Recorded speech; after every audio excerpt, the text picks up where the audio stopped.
Hi, thank you all for being here today. We're going to get started. We have a full lineup for you, and we'll just let people join when they get here. So welcome to the third of three, our final Lunch and Learn with the Washington Sea Grant, celebrating their 50th anniversary. My name is Constance McBaron, and I'm the Communications and Engagement Lead at EarthLab. And before I hand it off to our moderator and our presenters, I have just a few things to share. So first, and most importantly, I would like to make a land acknowledgement.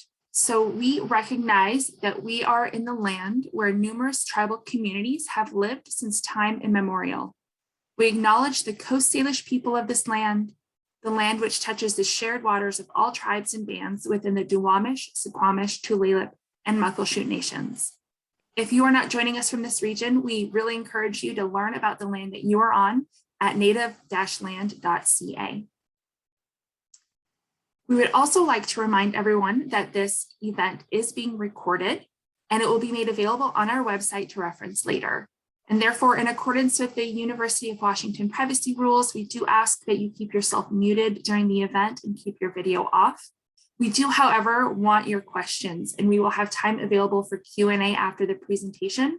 So we encourage you to ask your questions during the presentation by using the chat function at the bottom of your screen, and we'll try to get to all of them. And so now I will turn it over to our moderator, Marianne Wagner, who is the Assistant Director for Communications for Washington Sea Grant. And Marianne will be introducing the panel and moderating the panel Q&A. Marianne, please take it away. Thank you, Constance, and thank you all for joining us at this final Lunch and Learn presentation celebrating the 50th anniversary year of Washington Sea Grant. First, we have Emily Grayson, Washington Sea Grant natural ecologist and program lead for the crab team. Emily holds a PhD in biology from the University of Washington, and she oversees a comprehensive program focused on early detection, monitoring, and control of the European green crab, considered one of the world's most invasive species. Emily created the volunteer training program where she now trains and coordinates a team of about 250 volunteers documenting green crab impacts, as well as collecting data on surrounding pocket estuaries and salt marshes. Next, we have Jeff Adams. He is also a Washington Sea Grant marine ecologist with UW degrees in oceanography and fisheries and aquatic sciences. Jeff spent 7 years as the director of aquatic programs at the Surseas Society for Invertebrate Conservation before joining Washington Sea Grant in 2006. And today he works on aquatic invasive species prevention, naturalist interpretation, and shoreline monitoring and restoration. And last, we have P. Sean McDonald. Sean is an associate teaching professor in the program on the environment and at the School of Aquatic and Fisheries Sciences here at the UW. A teacher, researcher, and environmental communicator, Sean teaches courses on sustainability and environmental communication and directs the senior research environmental studies students. He has studied invasive European green crabs since 1998 and acts as UW faculty PI for the Sea Grant crab team. So thank you all for being here with us today. And now I will hand it over to you, Jeff, for a short presentation about your project before we dive into the panel questions. All right, that sounds good. Thanks for the introduction, Marianne, and Constance for helping coordinate all this. I'm going to share. Let's see. Hopefully glitch free here. All right, thumbs up, looking okay? All righty. So Marianne actually gave a great introduction, covered a good bit of some of the background, and certainly Emily's context for all that she leads in this program is really highlights kind of the breadth of it. And I'll try to give a little bit of a sense of that, share some pictures, and go through a bit of it, and hopefully spur some questions and discussion, but also just give you a bit of a background on green crab and the issue, and a bit of a background on how this program came to be at Washington Sea Grant, and also the regional collaborations that it and partnerships that are really a big part of this. So many thanks to everybody who's is and has been part of it, and I'll certainly try to acknowledge that as I go through too. But all right, so celebrating Sea Grant's 50th, which is also a pleasure to be doing. And also I want to recognize it's a gorgeous day out, and it's July, and we appreciate all of you joining us for a little bit of your beautiful afternoon. And hopefully some of you are munching on something pretty tasty. So, all right. So this is the European green crab. I'll show pictures of it a couple different times. You can also see it over my shoulder and over Emily's other shoulder in our little insets. You know, it's something we see a lot, and it's also shocking how not easy it is for the general public to identify. And so probably by the time you're done seeing the pictures and things I throw out here and with our discussion, you'll be expert enough to share and report should you run across anything. But it's a European green crab. It's listed as one of the top 100 invasive species. So, you know, when they reach high densities, their consequences can be pretty great. So on a global scale, they're recognized as being pretty problematic. So a little bit of background for their invasion history. And I do want to thank Emily for a lot of these slides, and also Amy Linhart, who's the volunteer coordinator in the program. I've pulled a lot of stuff from presentations they've put together. So their native range, you know, covers much of Western Europe all the way down to Northern Africa. And if you look at that, you can imagine they have a pretty broad tolerance of conditions that they can live under. And so it allowed them to move, or when humans moved them, allowed them to settle in a lot of the temperate climates around the world, and the Eastern US being a big part of it, even a couple hundred years ago. So that was a pretty old invasion on that side. And I'll show you a little bit more what happened once they got to our side. The reasons they're of concern, this was a great graphic done by Kate Hurinen. Sorry for mispronouncing the name, but for Crab Team, and just to kind of represent some of the things that are important to us regionally, and potential impacts that abundant European green crab can have on those really valuable resources: shellfish, habitat, and certainly crabs as well, competition with the native crabs.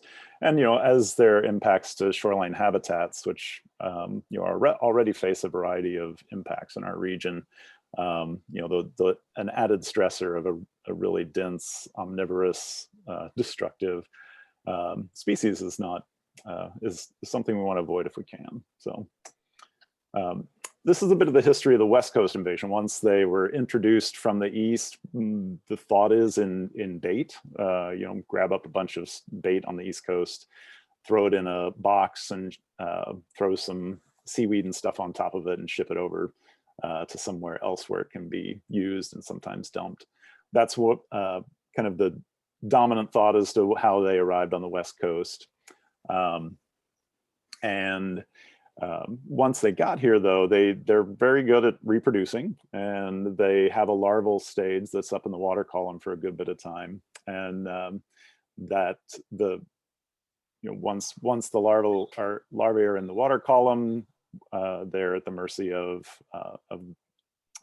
currents and can be distributed pretty widely. So 89, so we're looking at a little over 30 years that they've been kind of on the West Coast, known on the West Coast. And during that time, they've kind of had a few leaps, and we're kind of in the middle of another one of those, and trying to prevent some of the further introduction. So in the 90s, they started spreading up the coast from California, kind of the Bay Area where they were introduced. The late 90s, where Sean came into the picture, as he said, was when they started to show up after a big El Nino event, further up the coast, up all the way into BC. They were finding green crabs. So that was expected to be the first big event, or kind of big push on the spread. And a variety of things happened with those species, or the ones that arrived. It was pretty patchy in terms of how they arrived. So one of the goals was to try to learn about the habitats and where they were going to settle and where they were going to be successful. So they were established down south. They established really well up on the outer coast of Vancouver Island and some of the harbors there.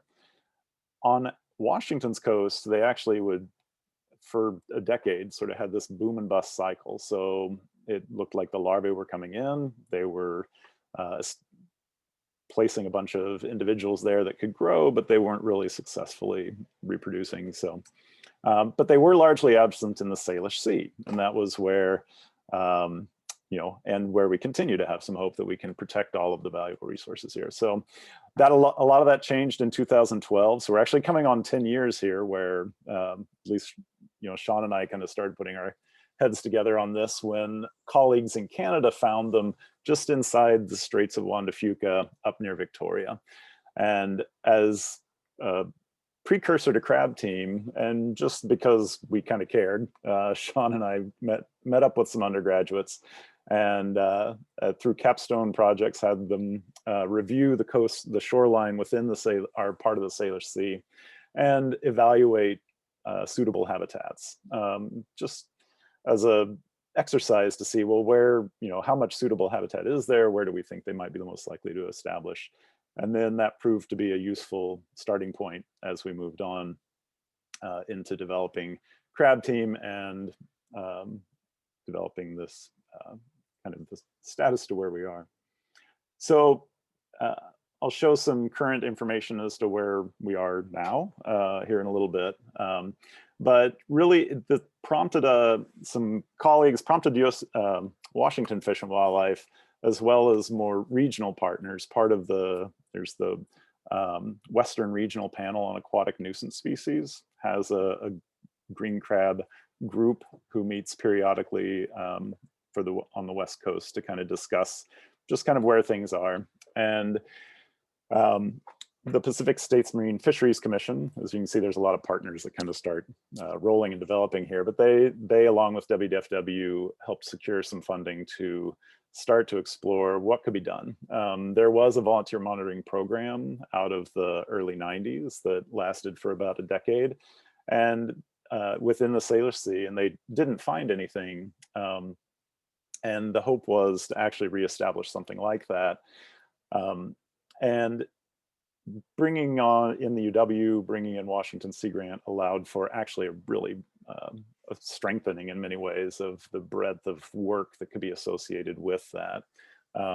And a lot of the research that is associated with it and has come from it is actually kind of another exciting leg to the stool that we work on here. So we had sort of a two-pronged approach that we wanted to work with here. So eyes on the beach, one of the things Sea Grant excels at, Washington Sea Grant in our region, is outreach and communications. And and that was recognized by partners. So one of the things that we started to work with was communicating with the communities where green crab might be an issue. Oh, sorry about that. That you know, what they could look for and how to report it. So that's the eyes on the beach part of it. The other part, which I'll emphasize a bit more, which is a you know, huge part of our program, is really the boots in the mud, and that's where you know, I think Marianne mentioned there are 250 or more volunteers and partners who go out monthly from April to September to collect data on these habitats, suitable habitats, and hopefully not find green crab, but certainly be in the market for early detection should we find it. And then the whole next step of that is, you know, once you have an early detection program, there's a response piece of that, which I'll share in a second. So eyes on the beach and boots on the mud. That's where we kind of started our philosophy, and we were so lucky to get Emily on board when all this started. She's been just phenomenal and has, you know, is really a leader in this, the entire green crab issue nationally, absolutely in our region, and has contributed so much to the program and to Sea Grant. So it's been amazing to have her on board.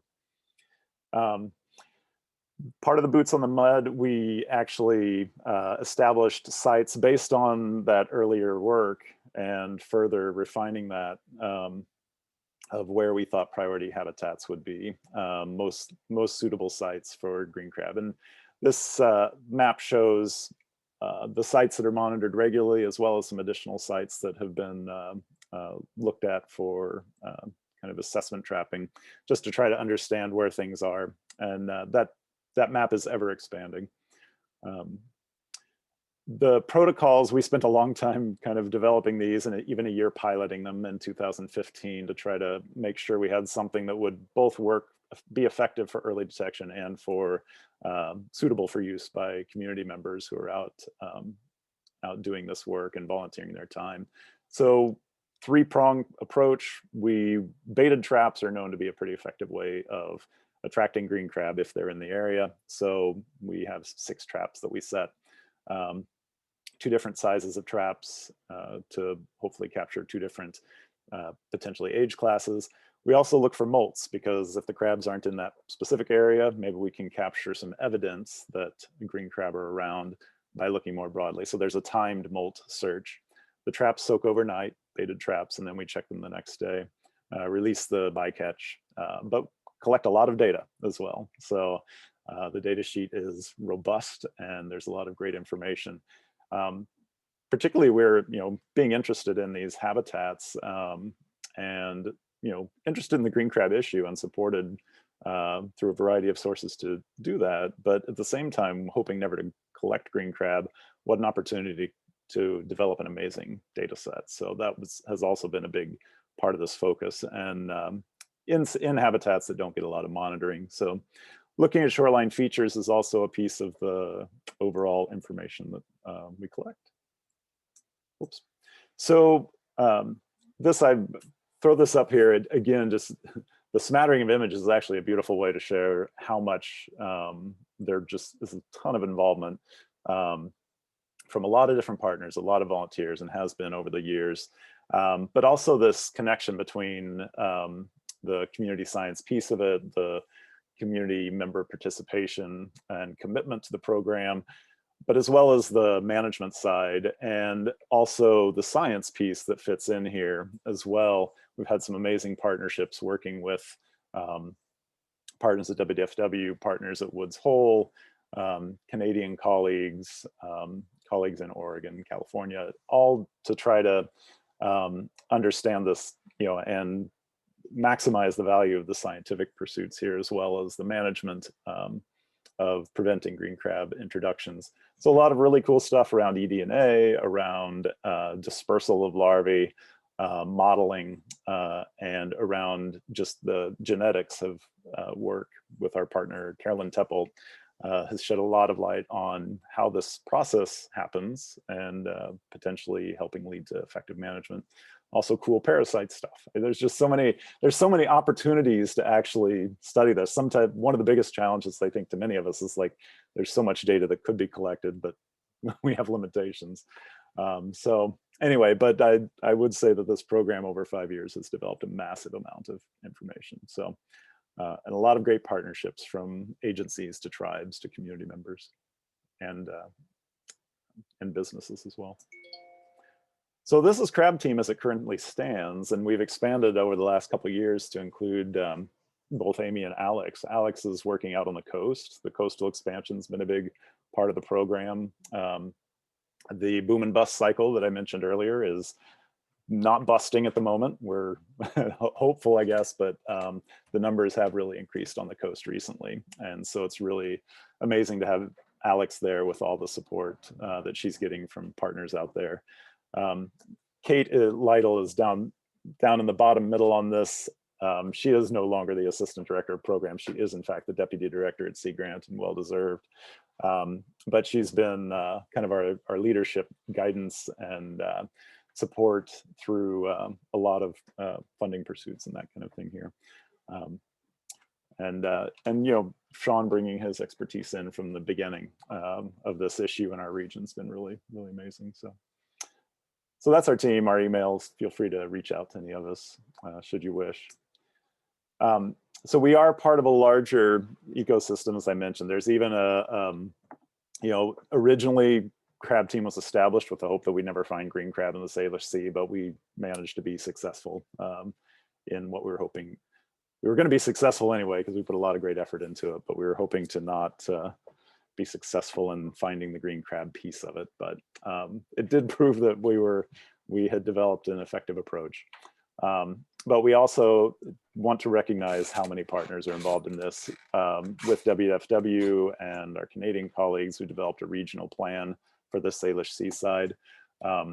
And one of the reasons that with some of the research that we were part of, that kind of highlights why the Salish Sea still has some hope and interest of protection from larvae on the coast, is that the way the currents work in the straits, there is an opportunity, there's limited access.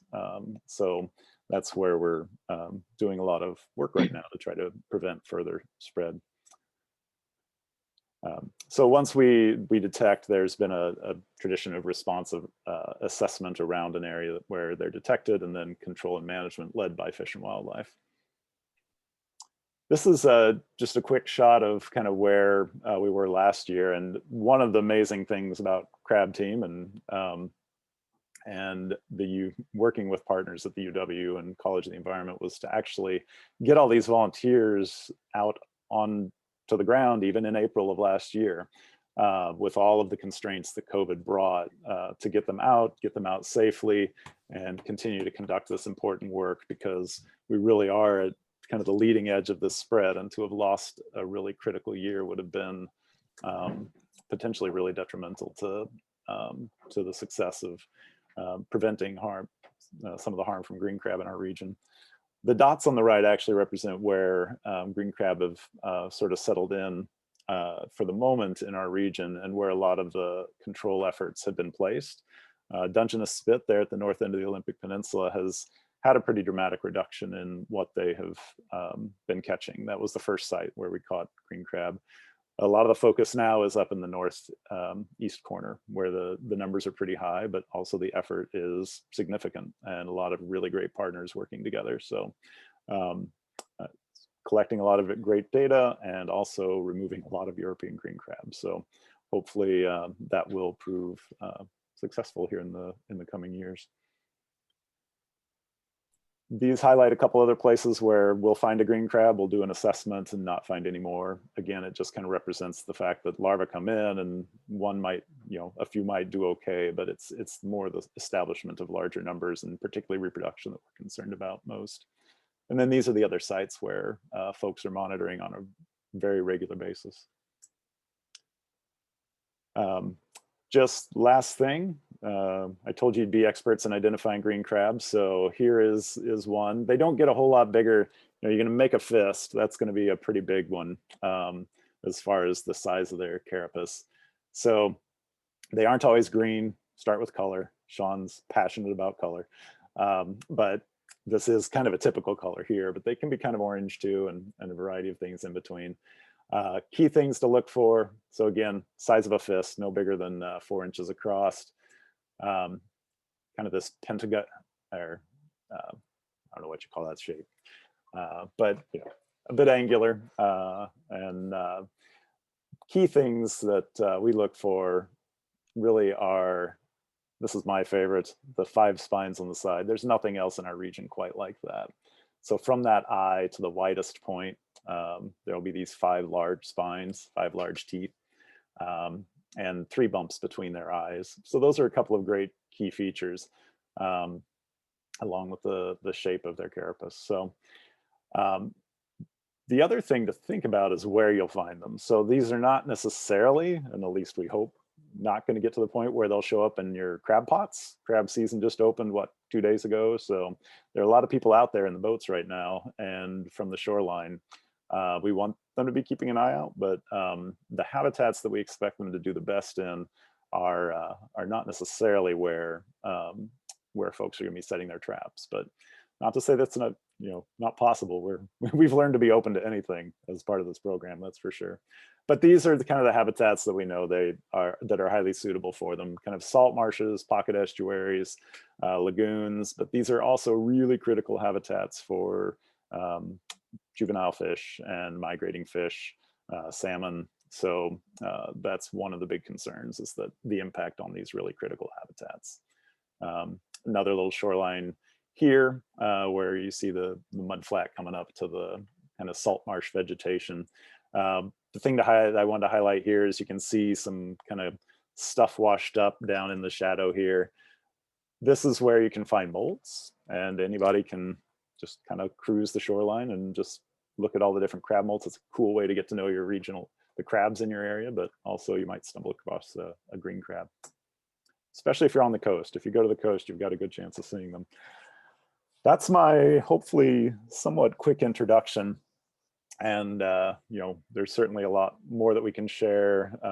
Excited to hear some of the questions folks have that Marianne might bring, all the great thoughts that Emily and Sean can bring to the conversation. And wanted to highlight our crab team email here. Hopefully the color isn't too hard to see, but crab team at UW.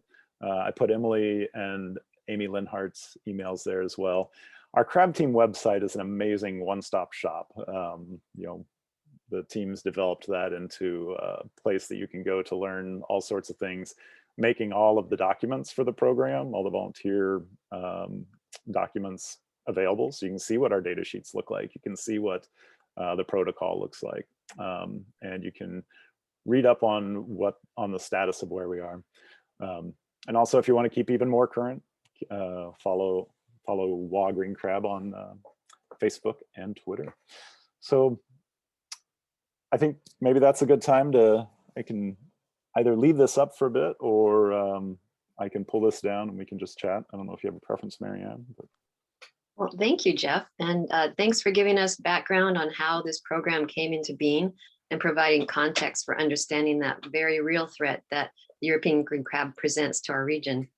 And this monitoring program has a wide range of partners, as you've mentioned, that make it all work, from sanctuaries and local tribes to state agencies such as the Department of Fish and Wildlife, and the citizens who volunteer their time and skills that we've talked about. So folks in the audience, please add your questions to the chat. And I do have a couple of questions to start us out. Let's start with you, Jeff. How did you decide who to collaborate with initially? And why did you initiate with these particular partnerships? Well, that's a good question. And I remember being down in Portland at this conference and hearing from our Canadian Department of Fishery and Ocean colleagues that they'd found them and that was, thank you. And that was, I don't know. At first, I just didn't know quite where to go, and I did know Sean. We were actually both in graduate school together at Fisheries, and it kind of just prompted the conversation of what could we do. So that's one partnership that just seemed like a good place to start for wanting to do something, but really not knowing. I think that WDFW was kind of obvious, but we didn't necessarily pursue this program at the beginning. I remember being even a little hesitant to jump on board in that we were pretty busy at the time and that weren't quite sure that it would be a great fit for Sea Grant at the time too. But the more we thought about it, the more we realized that there was just so much potential here for going even beyond the green crab issue and understanding kind of the conditions in our region, which has always been a big interest of the Puget Sound Partnership, and understanding conditions and habitats around the region. And we were interested in we kind of identified places that we thought they were going to be successful. So I think that dictated a little bit where some of our initial partnerships kind of started as well, as far as the monitoring program itself. Establishing partnerships with groups or organizations who had connections to specific places or to areas. Also groups that had connections to community members who might want to participate in this kind of thing. So there's beach naturalist programs around the region. There's Soundwater stewards up in the kind of east central part of the Sound that have essentially have been just amazing partners in bringing a lot of community members to the table who are passionate about these habitats and the organisms and the issue, and have been amazing throughout. So yeah. Yeah, And then, Jeff, did you have any doubts before you started that these partnerships would work or not work? That's a good question. You know, one of the things we wondered about early on was how much the shellfish, the aquaculture industry would be interested, because we kind of, the boom and bust cycle that happened out on the coast was a bit of a challenge out there, because when they came in 1998 and they were in fairly large numbers, and the concern was, okay, this is the time to do it. If we can invest now, get rid of them, then you know, we can keep their numbers down. They sort of naturally followed a natural cycle, and so there was a bit of that concern around, well, okay, we got concerned about it. It didn't turn out to be anything at the time.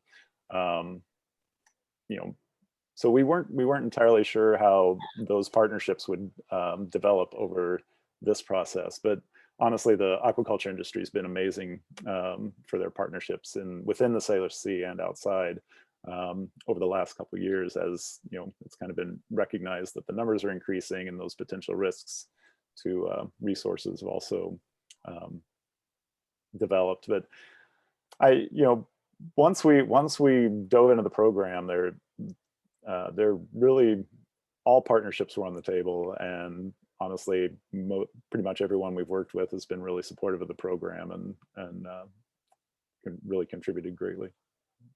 Thank you. Emily, what are the key things you did that enabled your collaborations to be successful? I know you work primarily with volunteers in the community, but you also worked with community groups. Did it take a shift in attitude or a certain structure? Yeah, thanks for the question, Marianne. I think, you know, from the time that I joined Crab Team, which was in 2014, and that was when Jeff and Sean and Kate had collaborated to sort of put together a proposal for Crab Team, the general structure was already, at least the idea was there, that this would be a citizen science approach to a distributed monitoring network. So already we wanted to start out in creating our protocols, in who we reached out to in terms of who would be interested in working on this project. And all of those questions really were looked at through the lens of a citizen science program, and with the idea that volunteers would be really excellent partners. Most of the folks that work on Crab Team sampling are people that live really close to the sites that they monitor. They already have a love and appreciation and a knowledge of these places that they bring to these protocols. So in a lot of cases, it's a really excellent reciprocal interaction, right? Like, we're coming to these places that people are already attached to. We're bringing new tools, new lenses for ways to look at them through the lens of, this is this crab we're concerned about, and this is a place it may show up, and this is how it may affect that place. But we're also learning from the folks who know these places and have done for a long time what changes they're seeing, or what things they notice. Or I think one of my favorite things that happens again and again is we go to a place, a lagoon or something that folks know well, and they've known this lagoon, and they're like, well, why would we set traps here? There's nothing in there. And I'm like, well, you know, let's set some traps and find out. And the next day, hundreds of crabs, thankfully mostly almost entirely native crabs, come out of there, and they're so surprised and excited to see these habitats in a new way. So I think that connection to place is critically important to, I mean, conservation more broadly, but definitely invasive species management, where the impacts are local, but the management issues are very regional. So a lot of, from the get-go, a lot of this, we were really committed to the citizen science model, and I remain sort of convinced that is a critical, at the backbone of the green crab management statewide, even as our list of partners of tribes and agencies and businesses all grows, I think that the sort of grassroots motivation to care for the land is really grounded in making these efforts in this program accessible to as many people as possible. Were there any challenges though establishing and then collaborating with volunteers in the community? Sure. I think what we had the most of was enthusiasm and interest. One of the things that can be a little bit more challenging about the work we do is I guess the logistics of it. In part, Jeff put up a great photograph of a place that we might consider good for green crab monitoring because it's one of the places we expect them to maybe show up first. But you can imagine that it's not a type of place where everyone wants to spend their beach vacation. They're really muddy sites. They're typically less accessible. And so the work is sometimes physically challenging in slogging through mud. And so some of the challenges we had was that these protocols, or the way that we had to design techniques for looking for green crabs in ways that would actually be helpful to the effort, might not be as enticing for everyone to do with their free time, because the folks who monitor with Crab Team are essentially donating their time to this effort. And not everyone wants to spend their free time stuck in the mud. So that designing the protocols in a way that would be doable and engaging for folks who are contributing their time, but also meaningful. We didn't want to give people just make work things to do. I think those were some of the things that we spent a lot of time being really thoughtful about from the outset. Yeah, and Sean, can you tell us about the origins of the team name? Why Crab Team? Oh, now see, that is such a great question, Marianne. I mean, this was sort of a backwards process of creating an acronym and then trying to construct a word out of it. But the actual name Crab Team is an acronym, or at least it was originally conceived as an acronym, which was, I believe, community. Remind me, Emily. I'm forgetting. I'm typing it in. Community researchers. Community researchers assisting biologists through estuarine aquatic monitoring. Correct? I got it. Right? I'll put it in the chat because no one can remember we abandoned the acronym a long time ago, but and Crab Team just took on a life of its own. Okay. Well, thanks for that clarification. Yeah. I knew there was some story there. So Sean, were there added benefits to working with volunteers that are different than collaborating with professional scientists and resource managers? Well, clearly working with professionals has its advantages, but what are the big benefits of working with volunteers? Yeah, I mean, I think there are some clear advantages. I think you point out, Marianne, that working with professionals, obviously they have the training and the background to carry this out. And there are many types of programs where working with in partnership with other professionals makes a lot of sense. I think that one clear advantage for us in developing a distributed community science program like this is engaging the public to care about pocket estuaries. As Emily's pointed out, we're talking about areas that they don't receive a lot of love, right? I mean, we got a lot of people walking sandy beaches, even cobble shores or the rocky intertidal. There's a lot there, but the pocket estuary is not. It doesn't get as much attention, and so letting people know about the importance of these habitats is key, and then. And spreading the word about invasive species is also really important. And so when you can engage a community broadly in this kind of activity, I think you gain a lot. We also get some wonderful perspectives from the volunteers. They have different backgrounds. Many of them come from completely different walks of life and different professions. And so we hear things, we get their observations, and it often does open up. But for me personally, it opens up my mind to other possibilities. But maybe I'm too close-minded in general. So I do find that quite enjoyable. Yep, and one of the greatest collaborations is working with you. Emily. Me personally? Yeah.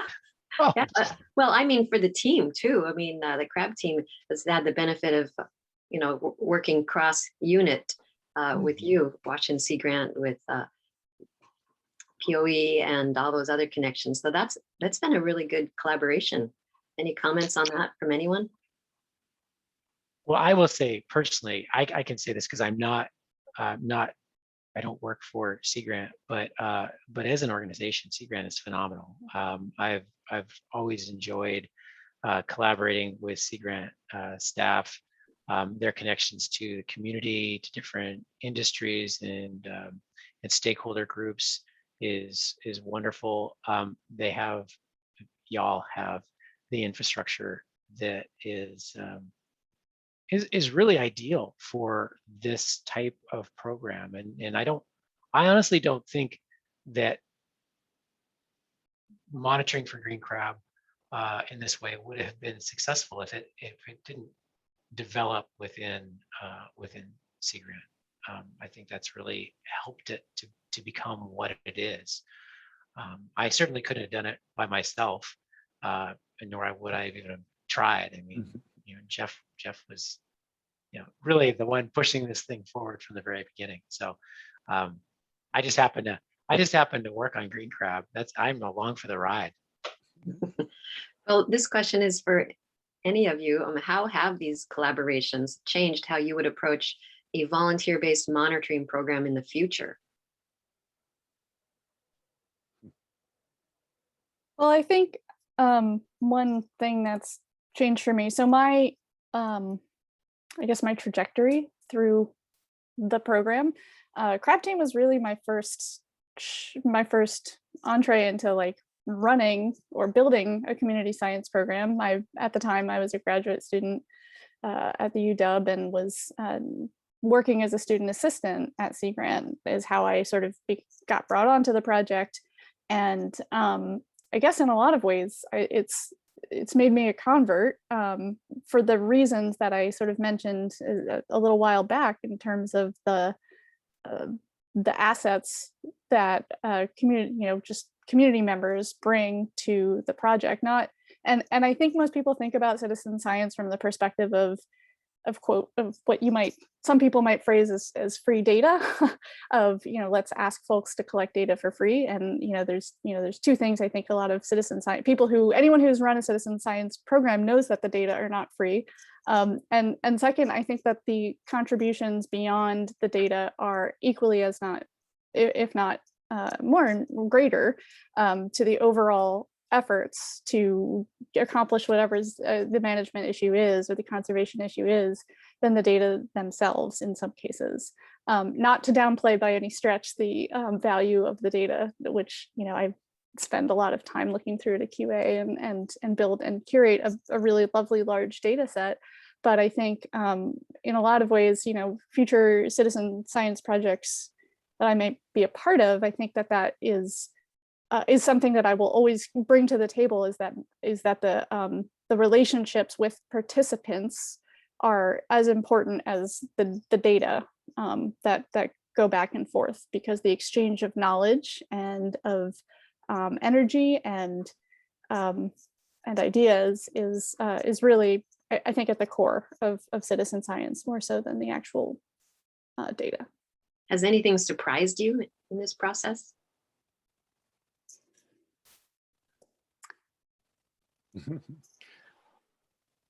Sounds like not. Oh, we were surprised to find green crab. I was gonna sort of say something along that lines. I think we surprised ourselves in finding green crabs. But I don't know, and again, I'm, Emily's down in all the nuts and bolts of the program. I'm a little bit on the outside, but I have to say that one of the things that's really struck me as powerfully effective that Emily and everyone has done in the program is the engagement with the volunteers. So, as Emily was saying, the relationships with the individuals is as important as the data. That takes an enormous amount of effort to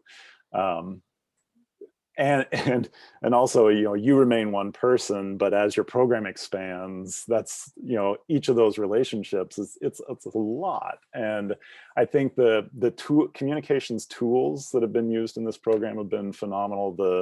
The regular communication with the community members and the partners who participate, and also just being out in the field with them as much as possible and just keeping those connections up, while also trying to constrain the program to maintain your own sanity and the effectiveness of the program. I mean, somebody asked a question, how many sites do we have? It's 55, but you know, it could be 155.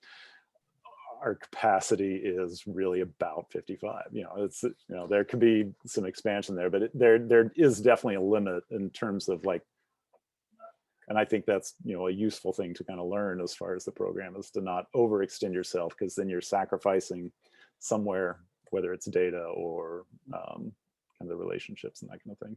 Know your limits, yeah. Yeah. And So what would you all recommend to others hoping to collaborate in this way? Maybe researchers wishing to collaborate with agencies or resource managers and vice versa. Anything? I think, you know, one of the hardest things, and this sort of gets to what Jeff was saying, is about being very thoughtful and strategic as a program about what relationships and what collaborations you can really offer to the other entity, the other side of that, right? It's really hard to say no, or to apologize that you don't have enough time to do the really cool thing. But at the same time, there are organic limits on how much we can do, and some things don't scale linearly. You know, you can't just or, you know, they don't scale, they don't always operate in economies of scale as well. And so I think it's hard sometimes to feel like we have to shift our priorities in ways to protect either the core goals of our programs or our relationships, or we have to not offer as much of ourselves as we want to, because obviously, you know, all of us as individuals are extremely passionate about this issue, and we have to operate in the spheres in which we're most effective. So I think, you know, to some extent that tends to be something that that is translatable across any effort like this. Any program like that is probably going to run into the same issues. Thank you. And we have a lot of questions from our audience, so I'm going to dive in here and share those next. We have a couple questions about reporting about the green crab when they find them, and communicating about that. Can you talk more about the reporting process? If somebody finds a molt, should we tell you? Yeah, that's a great question, and we're happy to touch on that. Although I see also Sean responded and just put a quick plug in there.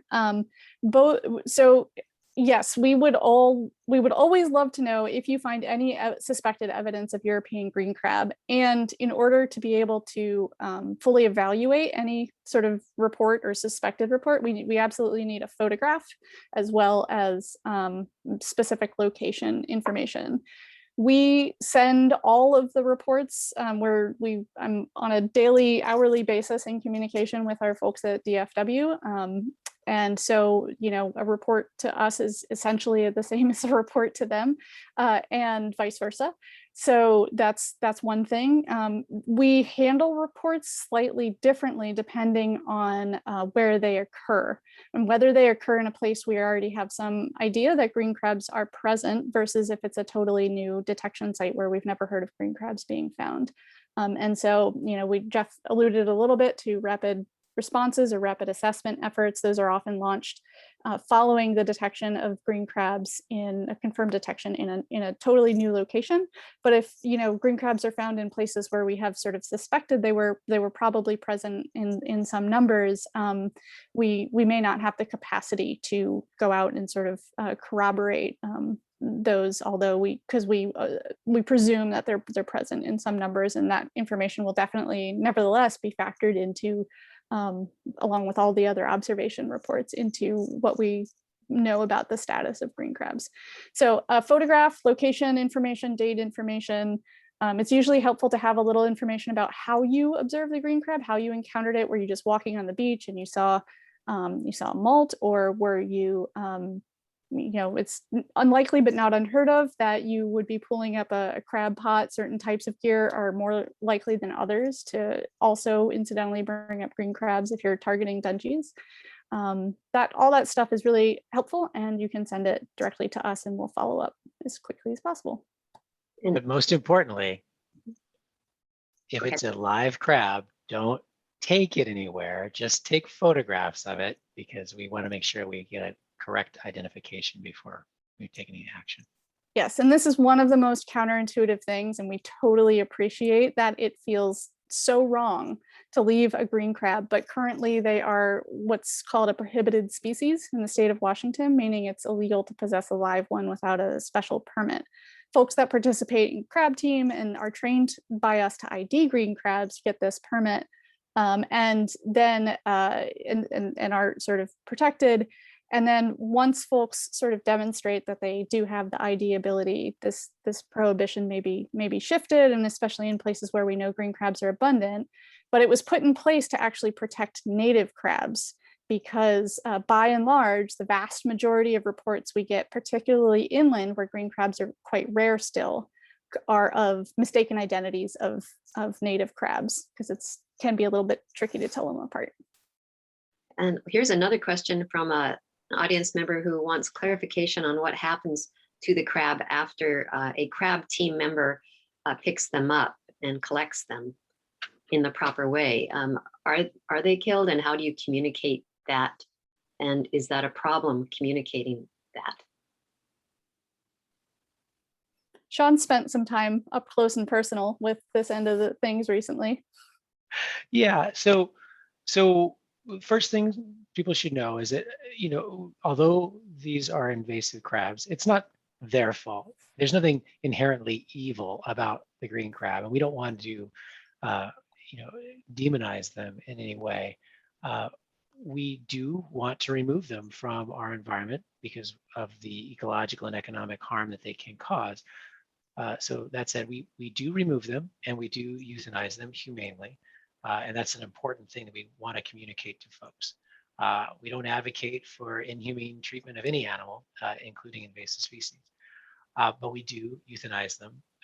We generally, in most locations, we harvest the animals for a whole suite of samples. Most go to our collaborators in different places, whether it's looking at parasites, whether it's looking at gut content to find out what they've been consuming. We might also be interested in genetic material to know the source population for that particular animal. So we take it back to the lab, we collect our samples, and then we dispose of them using our sort of standard protocol to make sure that we don't spread foreign material to new locations.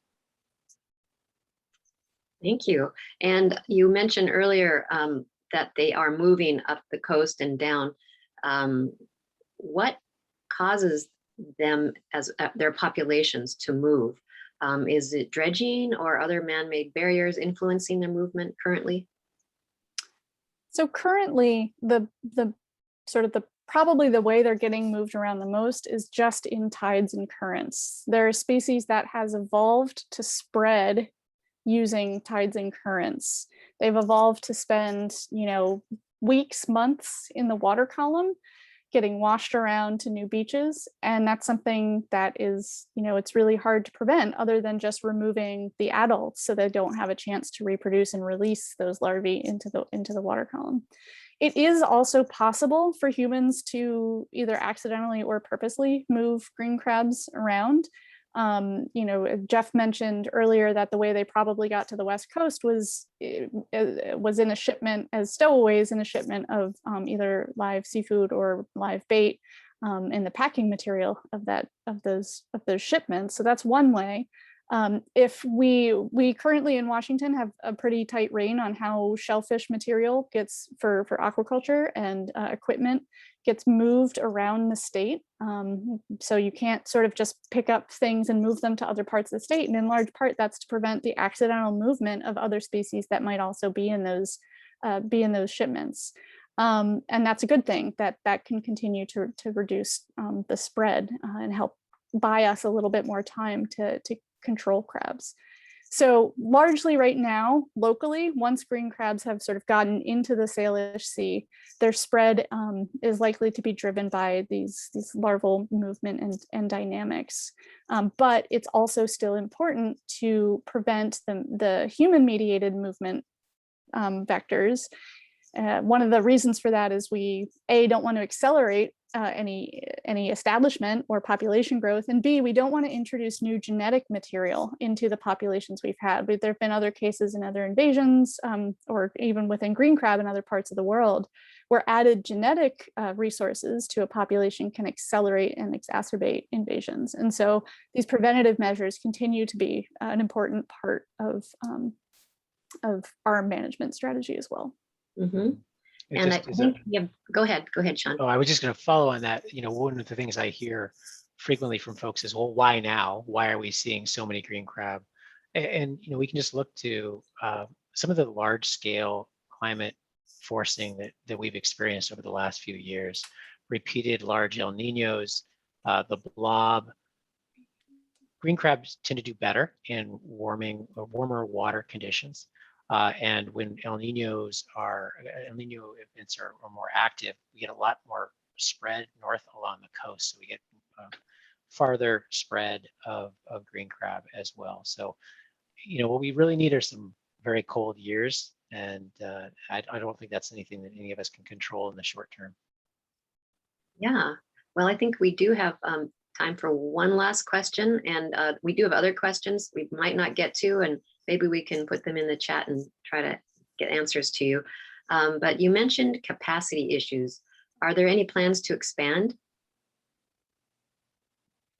Good question. So Jeff kind of did a good job summarizing some of the reasons why the inland network is not likely to expand greatly over the next few years. We've sort of, when we started, the network was supposed to be 25 or 30 sites, and now it's 55. And there are organic limits on how many sites we can effectively manage at scale. Even if we had more people in my position or Amy's position or Alex's position, it doesn't quite scale as linearly as you would hope. However, we see this monitoring network as being these bellwether sites, right? Like they're regionally spread out to give us a big picture idea of what's going on. That's the function of this network. It's not going to enable us to capture every single site. So the expansion that we might, see is something like we've been working with collaborators on an environmental DNA assay. Could this assay be used and collecting water samples be used to improve the capacity of the existing network, for instance? We have in the past year expanded to a small number of analogous sentinel sites on the coast, and Lee referred here to that as well. And so that's been a large part of our expansion. Right now, as efforts across the state are transitioning towards control and removal, we need to sort of think very strategically about how much of our efforts get allocated towards this early detection, monitoring, and tracking versus how much of the time that we also have to spend thinking about what we do next with that information and making sure it goes to good use. Well, thank you. As I said, we're putting the remaining questions in the chat, but we're about wrapping it up now. And I want to thank our panelists for their time. Thank you, Emily, Jeff, and Sean, for a wonderful presentation. And at this point, I'm going to pass it back to Constance to take it from here. And thank you all. Thank you so much. It was so wonderful to be actually just an attendee for some of this. It was great to sit back, and Marianne, you did such a lovely job moderating. Thank you everyone for joining us during your summer, especially Emily, who's actually on vacation and still joined us. I learned so much, and I look forward to continuing to celebrate your 50th anniversary through the rest of the calendar year. So congrats, Washington Sea Grant, and thank you, everyone. We'll have this recording up on our website shortly. Have a wonderful day. Enjoy the weather. Thanks for tuning in and thanks for setting this up. Thank you.